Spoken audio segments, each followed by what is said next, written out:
আপনি প্রতিদিন যে সকল খাবার খেয়ে যাচ্ছেন, যেমন পাউরুটি, খেজুর, আঙুর, গরু কিংবা মুরগির মাংস, এই সব কিছু আসল নাকি এগুলো ফ্যাক্টরি থেকে পরিকল্পিতভাবে তৈরি কোনো কিছু?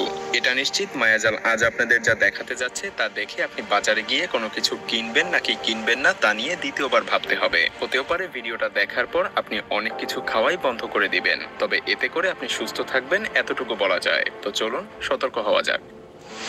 খেজুর বিভিন্ন পুষ্টি উপাদানে সমৃদ্ধ এই খেজুর। এই ফল সবচাইতে বেশি বিক্রি হয় রমজান মাসে, কিন্তু কিছু কিছু ব্যবসায়ী খেজুরের পরিবর্তে খেজুর বলে অন্য ফল বিক্রি করে। ঠিকই শুনছেন, খেজুরের নাম করে আমাদেরকে খেজুরের মতো দেখতে অন্য ফল খাওয়ানো হয়। এখন প্রশ্ন হলো, আপনি কিভাবে এই নকল খেজুর চিনতে পারবেন? মূলত এই নকল ফলগুলো চীনে জুজুয়া ফল নামে পরিচিত। খেজুরের মতো দেখতে এই ফল স্বাস্থ্যের জন্য অনেক ক্ষতিকর।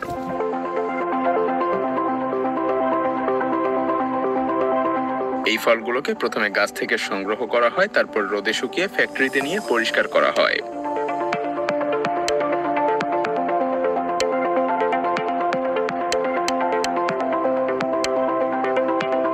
এরপর বিশেষ কেমিক্যালের মধ্যে দিয়ে এগুলোকে প্রসেস করা হয়। এই সকল প্রসেসের মাধ্যমে এই ফলগুলো দেখতে ঠিক খেজুরের মতো হয়ে যায়।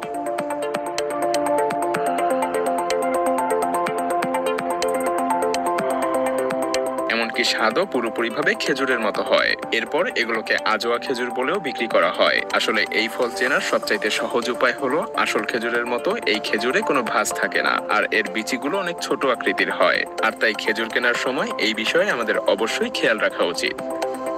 আমাদের দক্ষিণ এশিয়ার অন্যতম একটা জনপ্রিয় খাবার হলো হালিম। অনেক সময় এসব হালিমে গরুর মাংস ব্যবহার করা হয়, যার প্রতি প্লেট খুব কম মূল্যে বিক্রি করা হয়। অবাক করার ব্যাপার হলো, গরুর মাংসের দাম এতটাই বেশি যে সেখানে এসব বিক্রেতা এত কম মূল্যে কিভাবে বিক্রি করতে পারে। আসলে এগুলোর অনেক মাংসই ডাস্টবিন কিংবা ময়লা আবর্জনা থেকে সংগ্রহ করা হয়।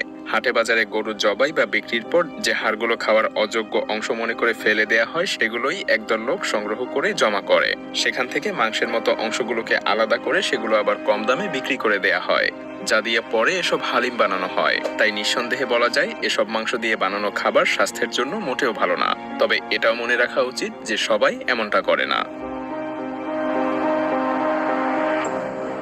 প্যাকেজড রুটি খাবার কিনে খাওয়ার সময় আমাদের উচিত সবথেকে বেশি সতর্ক থাকা, কারণ দুর্ভাগ্যবশত আমরা এইসব খাবার খাওয়ার সময় থাকি সবচাইতে বেশি অসচেতন।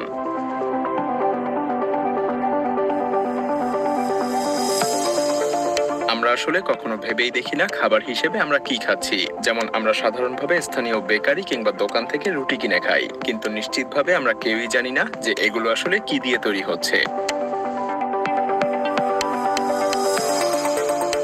অবাক করা ব্যাপার হলো, কখনো কখনো এতে ব্যবহার করা হচ্ছে মানুষের চুল। আপনি ঠিকই শুনছেন, কখনো কখনো প্যাকেট রুটি তৈরিকারক বিভিন্ন ফ্যাক্টরি এমনটা করে থাকে, কারণ এলসিস্টাইন নামক একটা অ্যামিনো অ্যাসিড রুটিতে মেয়াদ বাড়ানোর জন্য ব্যবহার করা হয়, আর এগুলো মানুষের চুল থেকেই সংগ্রহ করা হয়। এছাড়াও হাঁসের পালক, গরুর শিং থেকেও এই কেমিক্যাল সংগ্রহ করা হয়। চীনের একটা রিসার্চ অনুযায়ী তাদের দেশের অভ্যন্তরে এগুলো বেশিরভাগই আসে তাদের অভ্যন্তরীণ সেলুন থেকে, আর সেটাকে রাসায়নিক মিশ্রণে মিশিয়ে পরবর্তীতে এলসিস্টাইন অ্যাসিডকে আলাদা করা হয়। এরপর সেটাকে প্যাকেট করে রুটি উৎপাদনকারীদের কাছে পাঠিয়ে দেয়া হয়। তাই বলাই যায় প্যাকেটজাত রুটিতে অবশ্যই চুলের ব্যবহার হয়, যদিও চাইলেই এই চুল খাওয়া পুরোপুরিভাবে এড়ানো সম্ভব নয়। তবে যা করা যায় তা হলো, নির্দিষ্ট একটা দোকান থেকে রুটি কিনে খেতে পারেন, এবং ব্র্যান্ডেড বেশি মেয়াদের রুটির চেয়ে হয়তো লোকাল স্বল্প মেয়াদী রুটি বেশি সেফ।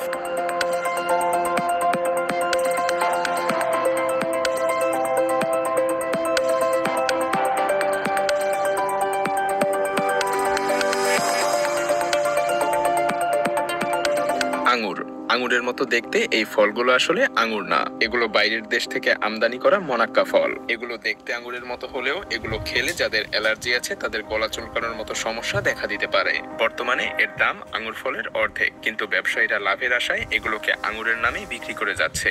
আসলে আঙুর আর মনাক্কা ফলের সবচাইতে বড় পার্থক্য হলো এর বড় সাইজের বীজ, এবং এর রং হয় বাদামি আর সবুজ।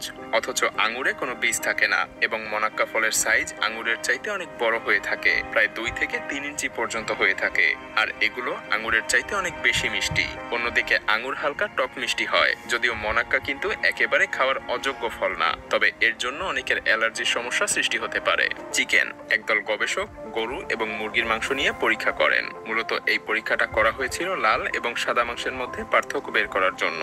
লাল মাংস হিসেবে নেওয়া হয়েছিল গরুর মাংস আর সাদা মাংস হিসেবে মুরগি। সেই গবেষণায় দেখা যায় গরুর মাংসের মতো মুরগি বা অন্যান্য পোল্ট্রি মুরগি খাওয়ার ফলে সমান হারে কোলেস্টেরলের মাত্রা বেড়ে যায়, কারণ এসব পোল্ট্রি মুরগির ওজন বাড়ানোর জন্য বিভিন্ন কেমিক্যাল যুক্ত খাবার খাওয়ানো হয়। অথচ গবেষকেরা ভেবেছিলেন এই মাত্রা হয়তো গরুর থেকে মুরগিতে কম হবে, কিন্তু বাস্তবে এর উল্টো চিত্র দেখা যায়। কোক এবং পেপসি। কোমল পানীয় বা কোক পেপসির সবচাইতে বিপজ্জনক দিক শুধুমাত্র এতে মেশানো চিনি বা মিষ্টি তা কিন্তু নয়, এর মধ্যে থাকা গ্যাসও আপনার অনেক ক্ষতি করতে পারে। যেমন এই গ্যাস থেকে হার্টের অনেক সমস্যা তৈরি হয়। এসব নিয়মিত খাওয়ার ফলে হৃদরোগের ঝুঁকি বেড়ে যায়। বর্তমান সময়ে এসব পানি এতটাই জনপ্রিয় যে অনেকের কাছে এসব পানীয় ছাড়া তাদের খাবারটাই যেন অসম্পূর্ণ থেকে যায়। তাছাড়া এসব কোমল পানীয়তে বিভিন্ন পদার্থের সংমিশ্রণ থাকে, তার মধ্যে উল্লেখযোগ্য হলো ক্যাফেইন এবং চিনি। এছাড়াও এগুলোর সৌন্দর্য বাড়ানোর জন্য ব্যবহার করা হয় বিভিন্ন প্রকার রং, এবং এসব রং মানব শরীরের কতটা ক্ষতি করে তা হয়তোবা আমরা অনেকেই জানি। আমাদের অনেকের কাছে জনপ্রিয় একটা খাবার হলো এই ইনস্ট্যান্ট নুডলস। ক্ষুধা নিবারণের জন্য তাৎক্ষণিক আর মজাদার খাবার হিসেবে এই নুডলসের কোনো বিকল্প নেই, কিন্তু কিছু ক্ষেত্রে এটা স্বাস্থ্যের জন্য অনেক বেশি ক্ষতিকারক, বিশেষ করে মেয়েদের জন্য। কারণ হার্ভার্ড স্কুল অফ পাবলিক হেলথের একদল গবেষকের রিসার্চে উঠে আসে এসব খাওয়ার ফলে মহিলাদের মধ্যে ওজন বেড়ে যাওয়ার ঝুঁকি 68% পর্যন্ত বেড়ে যায়। আর এই তথ্য প্রকাশ করা হয় নিউট্রিশনের বিখ্যাত এক জার্নালে। যদিও সপ্তাহে অল্প কিছু পরিমাণ নুডলস খাওয়া যেতে পারে। আরও একটা গবেষণায় উঠে আসে এশিয়ানদের মধ্যেই এই নুডলস খাওয়ার প্রবণতা সবচাইতে বেশি। তার মধ্যে সবার উপরে আছে দক্ষিণ কোরিয়া। শুধু এশিয়া না, পুরো বিশ্বের এই দেশের নুডলস খাওয়ার প্রবণতা সবচাইতে বেশি। যেমন শুধুমাত্র 2010 সালে কোরিয়ানরা $3.5 বিলিয়ন খরচ করেছিল এই এক ইনস্ট্যান্ট নুডলসের পেছনে।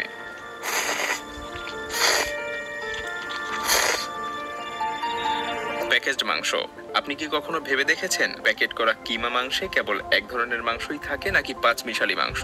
মূলত প্যাকেট করা কিমা মাংসের মধ্যে প্রোটিন এবং কোলাজেনের একটা অংশ থাকে। কোলাজেন বলতে বোঝায় মাংসতে হাড় থাকা।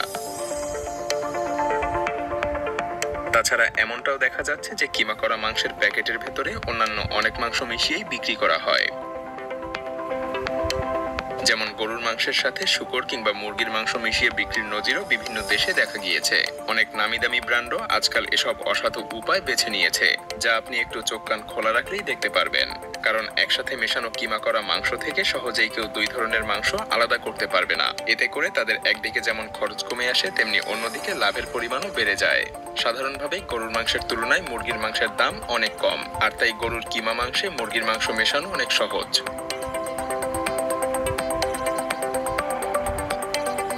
Tomato sauce. টমেটো কেচাপ বা টমেটো সস বর্তমানে সারা পৃথিবী জুড়ে খুবই জনপ্রিয় হয়ে উঠেছে। বিশেষ করে যে কোনো ফাস্ট ফুডের সাথে সস মিশিয়ে খেতে কেনা পছন্দ করে, কিন্তু এগুলো শরীরের জন্য অনেক বেশি ক্ষতিকর, কারণ এসব সসে কোনো পুষ্টি উপাদানই থাকে না। এমনকি এগুলো মানুষের হার্টও ব্লক করে দিতে পারে। এছাড়া এতে থাকা চিনি ডায়াবেটিস রোগের সম্ভাবনা অনেক গুণ বাড়িয়ে দেয়। সসে বিভিন্ন অ্যাসিডিক উপাদানও থাকে, যা অনেকের জন্য অ্যাসিডিটির সমস্যা তৈরি করে। এতে সোডিয়ামের পরিমাণ অনেক বেশি থাকে, যা আপনার কিডনিতে পাথর পর্যন্ত তৈরি করতে পারে। তাই আমাদের উচিত বাজার থেকে যে কোনো সস না কিনে সম্ভব হলে সস বাসায় নিজেরাই তৈরি করে খাওয়া।